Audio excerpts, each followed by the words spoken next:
नमस्कार दोस्तों। Hindi student dictation 100 word पर मिनट 580 वर्ड होने वाले हैं। लीगल डिक्टेशन 25 में आपका हार्दिक स्वागत है। मेहनत का एक लाइक बनता है, रिक्वेस्ट है एक लाइक जरूर करें और ऐसे ही वीडियो देखने के लिए चैनल को सब्सक्राइब करना ना भूलें।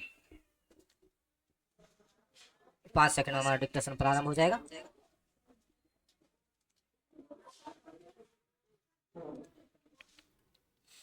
स्टार्ट।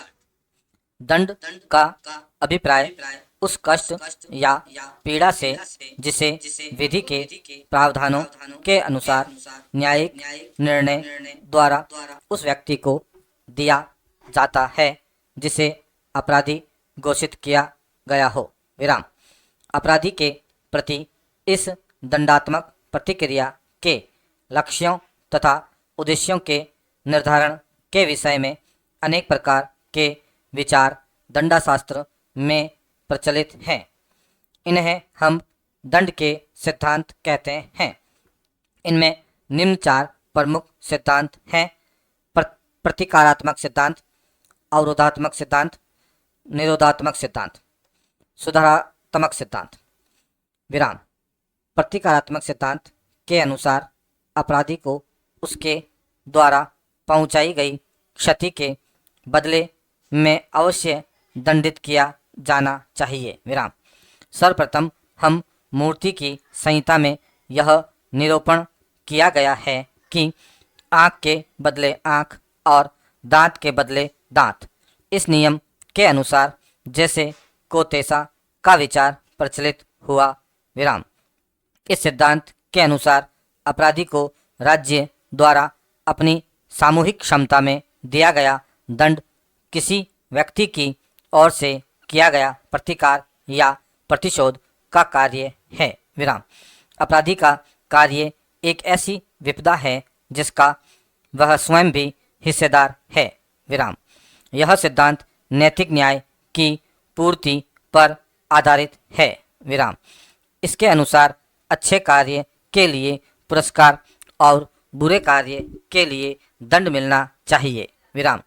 किसी प्रोफेसर के अनुसार मैकेंजी का विचार है कि अपराधी जब यह देखता है कि दंड उसके अपराधी कृत्य का प्राकृतिक फल है तो वह अपराध से गणना करने लगता है। विराम। हिकल का मत है कि प्रतिकार अपराध को उसी अपराधी की ओर मोड़ना है। विराम। अपराधी के कार्य स्वयं अपना न्याय करते हैं। विराम। इस प्रकार राज्य द्वारा दिया जाने वाला दंड अपराध का प्रतिकार अथवा प्रतिशोध है। विराम। इस संबंध में सर जेम्स स्टीफेन ने यह उल्लेख किया है कि दोष के निमित्त का अपराध प्रक्रिया का निर्माण हुआ है। जिस प्रकार के अनुराग के निमित्त विवाह अर्थात मनुष्य के भावी आवेग के लिए कानूनी प्रावधान है। संक्षेप में प्रतिकारात्मक सिद्धांत की बातें निम्न प्रकार हैं। राज्य द्वारा अपराधी को उसकी प्रतिकारात्मक भावना के कारण दंड दिया जाता है। विराम। अपराधी को दंड प्रदान कर राज्य विधि के उल्लंघन के प्रति अस्वीकृति प्रदान करता है। अपराधी को दंड प्रदान कर राज्य विधि के उल्लंघन के प्रति अस्वीकृति प्रदान करता है। अपराधी को यदि दंड नहीं दिया जाए तो विधि की महत्वता समाप्त हो जाएगी। अपराधी को दंड दिए बिना अपराधों की रोकथाम नहीं होगी। प्रतिकारात्मक सिद्धांत की आलोचना में निम्न आधारों पर की जाती है। विराम। यह सिद्धांत प्रतिशोध पर आधारित उन सामाजिक परिस्थितियों की अवहेलना करता है जो अपराध के लिए उत्तरदायी होती है। विराम।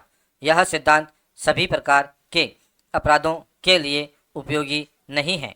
यह अपराधी की मानसिक व भावात्मक प्रवृत्तियों पर ध्यान नहीं देता। विराम। यह सिद्धांत बदले की भावना पर आधारित है। इसमें अपराधी को सुधार का अवसर नहीं मिलता। विराम। दंड के अवरोधात्मक सिद्धांत के अनुसार जो लोग दंड की सामाजिक उपयोगिता में विश्वास करते हैं उनकी मान्यता है कि दंड अन्य लोगों को आपराधिक कार्यों को करने से रोकता है।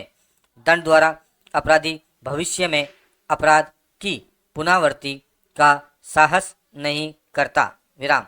दूसरी ओर अन्य लोग आपराधिक कृत्यों से हतोत्साहित होते हैं। विराम।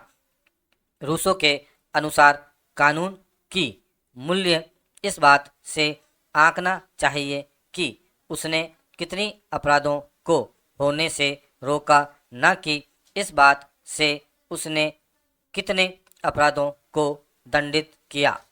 विराम। मनुस्मृति के अनुसार दंड के भय से संसार न्यायपथ से ही विचलित नहीं होता। विराम। सुखवादी विचारधारा पर आधारित इस सिद्धांत की मान्यता है कि मनुष्य कोई भी कार्य सुख दुख के आकलन के आधार पर करता है। विराम। वह उसे कार्य को करता है जिसमें उसे दुख की अपेक्षा सुख की आशा रहती है। विराम। स्टॉप। दोस्तों, इस प्रकार हमारा लीगल डिक्टेशन 25 यहीं पर समाप्त होता है। कुछ महत्वपूर्ण बिंदु देखें। आपने डिक्टेशन नोट कर लिया, वीडियो को ध्यानपूर्वक सुनकर डिक्टेशन लिख लिया है। अब हमारे द्वारा बनाएगा टाइपिंग टूल, जिसका डिस्क्रिप्शन में लिंक दे रखा है, वहाँ जाकर आप टाइपिंग के माध्यम से डिक्टेशन की जांच कर सकते हैं। पीडीएफ के लिए टेलीग्राम को फॉलो करें। मेहनत का एक लाइक बनता है, आपसे रिक्वेस्ट है एक लाइक जरूर करें और वीडियो अच्छा लगे तो दोस्तों में शेयर करें और ऐसे ही वीडियो देखने के लिए चैनल को सब्सक्राइब करना ना भूलें। धन्यवाद दोस्तों।